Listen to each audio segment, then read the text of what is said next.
Welcome to everyone. राज्य सरकार तरफ विद्यालय एवं गणशिक्षा विभाग निमंते गोटे अत्यंत जरूरी चिठी करा जायछि एवं से चिठी अनुसार कार्य करा जिबाकु निर्देश रही। वर्तमान आसतु जानिबा से चिठी कौन रही एवं केउ कार्य करा जिवो। तो प्रतिदिन यहपरी नुआ नुआ तथ्य पाइबा विशेषकर विद्यालय एवं गणशिक्षा संपर्क में एवं जो आम शिक्षा विभाग रही विद्यालय गणशिक्षा विभाग संपर्क में नुआ नुआ तथ्य एवं जहाँ किसी डाटा आसूची जानापी आम चैनल टी को प्रथम आपण मैंने जब सब्सक्राइब करना सब्सक्राइब करनी। देखो यही लेटर टी रही ओडिशा विद्यालय शिक्षा कार्यक्रम प्राधिकरण तरफ एवं यही लेटर टी रही आम 7 तारीख अगस्ट मास 2025 मसीह लेटर टी जारी करा जायछि। तो ये लेटर टी रही आमर श्रीमती अनन्या दास वाइस प्रेसिडेंट तरफ राज्य प्रकल्प निर्देशक तरफ तो प्राप्ति अर्थात समस्त जिला शिक्षा अधिकारी जिला प्रकल्प संयोजक ब्लॉक बीओ ब्लॉक शिक्षा अधिकारी समस्त प्रधान शिक्षक शिक्षयित्री विशेषकर कहवा गले आमर जो समस्त शिक्षा विभाग निमंते ये चिठी लेटर टी रही। चिठीर विषय वस्तु रही आस स्कूल जीवा राज्यव्यापी अभियान अवसर में स्वतंत्र अभिभावक शिक्षक शिक्षयित्री तथा विद्यालय परिचालना और उन्नयन कमिटी बैठक 16/8/2025 शनिवार दिन करा अर्थात आमर जो रोचे अगस्ट मास 15 तारीख जो रही स्वाधीनता दिवसर परदिन यही बैठकटी करा एवं यही बैठकटी गोटे स्वतंत्र बैठक कहीं आमर जो पेरेंट टीचर मीटिंग कराए 3टी कराए एवं वर्तमान समय यही बैठकटी गोटे जरूरीकालीन भित्तिरे गोटे नुआ बैठक करा निमंते अत्यंत जरूरी भाव में चिठी करा जायछि। यही पत्र संख्या रही। तो देखिए विषय वस्तु कौन रही। विषय वस्तु रही देखो महाशय उपरोक्त सूचित विषय प्रति दृष्टि आकर्षण पूर्वक जना जाउछि जे राज्य जन्मरू 18 वर्ष बयसर पिलामानकु चिन्हट करिबा और विद्यालय बाहर थिबा पिलामानकु विद्यालयर मुख्य स्रोत रे शामिल करिया पई घर घर बुली सर्वे कार्य राज्य सरकार तरफ संपादित होई अछि। आपनकर जो चाइल्ड ट्रैकिंग सर्वे कराइतला सेटा तो सरीछि आपण माने जानिछथि। जातीय शिक्षा नीति 2020 को आधार कर राज्य सरकार समस्त पिलामानकु विद्यालय नाम लेखाई विकसित ओडिशा गढ़िबार संकल्प नैछथि।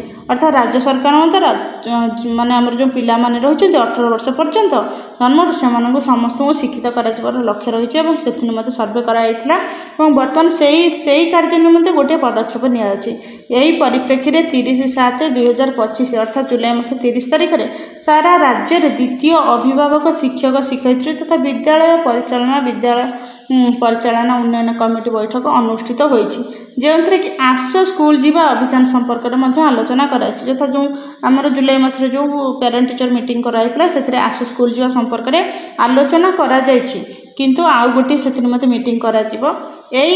मात्र यही क्रम आस स्कूल जीवा राज्यव्यापी अभियान को व्यापक करी जनसचेतनता सृष्टि करने एक स्वतंत्र अभिभावक शिक्षक शिक्षयित्री तथा विद्यालय परिचालना उन्नयन कमिटी बैठक 16/8/2025 शनिवार दिन सारा राज्य में विद्यालय गुड़िकर अनुष्ठित अर्थात आम जो 3टी मीटिंग होता वर्षक तो यही मीटिंग टी जो बैठक रही एक स्वतंत्र बैठक एवं यही बैठकर उद्देश्य होची आस स्कूल जीवा अभियान को सफल करवा जो भाव में जन्मरू 18 वर्ष बयसर समस्त पिला माने शिक्षा पाइपर और पाठ पढ़े।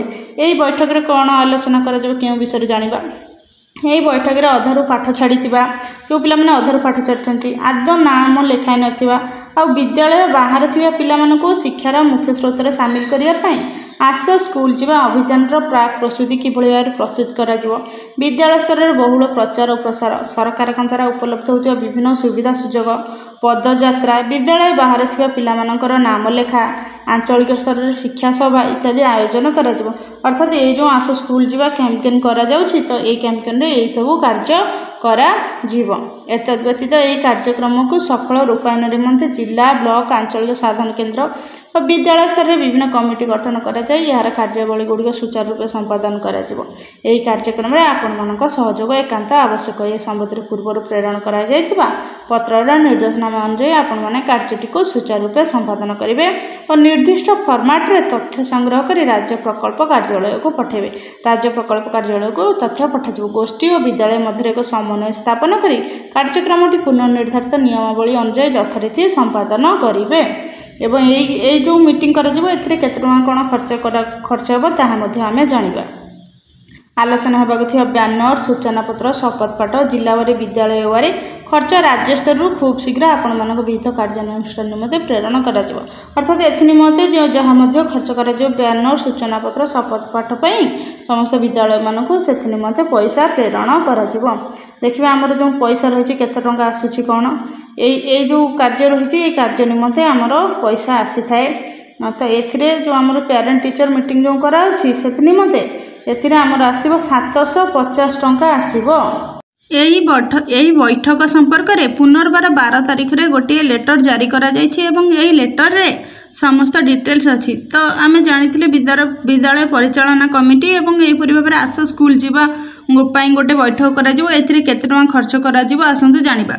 एठारे 2025-26 शिक्षावर्ष में प्रत्येक विद्यालय परिचालना उन्नयन कमिटी बैठक पर 750 टंका हिसाब से 4टी बैठक पर मोट 3000 टंकार लिमिट फिक्सन करा जायछि। तन्मध्य 750 टंका यही स्वतंत्र पीटीएम प्रधान शिक्षक शिक्षयित्री विद्यालय स्तर में व्यय करेंगे। यही अर्थराशि विद्यालय प्रधान शिक्षक शिक्षयित्री माने गोटे ब्यानर और गोटे फ्लेक्स तैयारी करेंगे। तो आपण मैंने जानिले यही स्वतंत्र मीटिंग आपन को केते टंका व्यय करि पारिबे। ता सहित देखंतु यही जो मीटिंग करा जिवो ए मीटिंग रे आईसी मटेरियल्स ता सहित विभिन्न प्रकार सूचना प्रजुक्ति विद्या को एवं जोगाजोग सामग्री को माध्यम करी एही माध्यम रे कार्य करा जिबा निमंते निर्देश रहिछि। जे भली भाव में जो विद्यालय मानकरे स्मार्ट बोर्ड रही आपण व्यवहार करें। तो यह हूँ आमर आस स्कूल जीवा कार्यक्रम जो रही से निमंते जो स्वतंत्र पेरेंट टीचर जो पीटीएम मीटिंग करा अगस्ट 16 तारिख रे ताहार संपूर्ण विवरणी। तो यह आज तथ्य। तो यहीपरि भाव में नुआ नुआ तथ्य पाइबापी आम चैनल टी को लाइक शेयर सब्सक्राइब करूँ। देखो एठार संपूर्ण डिटेल्स रही limit fixation at school level limit fixation at district level total amount तो यहाँ आप हिसाब कर लिखे arrangement of special PTM 16/8/2025 total रेस होची केते 750 टंका डिस्ट्रिक्ट लेवल 100 टंका होची पर school for ISC material school readiness program निमंते। तो एठार रही क्यों जिलूर माने कौन रही आमर केतोटी डिस्ट्रिक्ट केतोटी स्कूल रे यही कार्य करा जिवो। वर्तमान आपण माने यही लिस्ट रे संपूर्ण डाटा देखिपारुथिबे। तो यहाँ ही थिला आमर जो स्पेशल पेरेंट टीचर मीटिंग करा जिवो से संबंध में संपूर्ण विवरणी। तो यहीपरि नुआ नुआ तथ्य पाइबाकू आम चैनल टी को लाइक शेयर सब्सक्राइब करंतु। धन्यवाद।